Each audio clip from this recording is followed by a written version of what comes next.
અનેક સેવાના કાર્યો કરીને રાંદેર પોલીસ માનવતાના ઉદાહરણ આપી રહી છે, ત્યારે 15 વર્ષની દીકરી માટે લોહી મળશે તેવી આશાએ રાંદેર પોલીસ મથકે પહોંચેલા પિતાની વાત સાંભળતા જ પોલીસ મથકમાં ચાલતું જમણવાર છોડી 3 પોલીસ જવાનો લોહી આપવા પહોંચી જઈને માનવતાનું વધુ એક ઉમદા ઉદાહરણ પૂરું પાડ્યું છે। રાંદેર પોલીસ પણ બંદોબસ્તમાં હતી, જ્યારે બંદોબસ્તમાં જોટાયેલા પોલીસ કર્મીઓ માટે રાંદેર પોલીસમાં ઊંધિયું પૂરીનું ભોજન રાખવામાં આવ્યું હતું। પોલીસ કર્મીઓ જમી રહ્યા હતા, તેવામાં એક લાચાર પિતા પોલીસ મથકે આવ્યા હતા।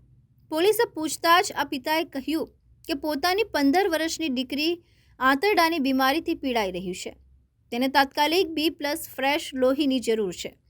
આ સાંભળતા B+ લોહી ધરાવતા ભાવિન ઝાંઝમેરાએ તૈયારી બતાવી હતી। બીજી તરફ કિરીટસિંહ અને વિપુલ સાંભાભાઈ પણ રક્તદાન માટે આ પિતા સાથે હોસ્પિટલ પહોંચી ગયા હતા। હોસ્પિટલમાં જરૂર પ્રમાણે ભાવિન અને કિરીટસિંહે રક્તદાન કર્યું હતું। Arvind Rathod, ABC news Gujarat, Surat.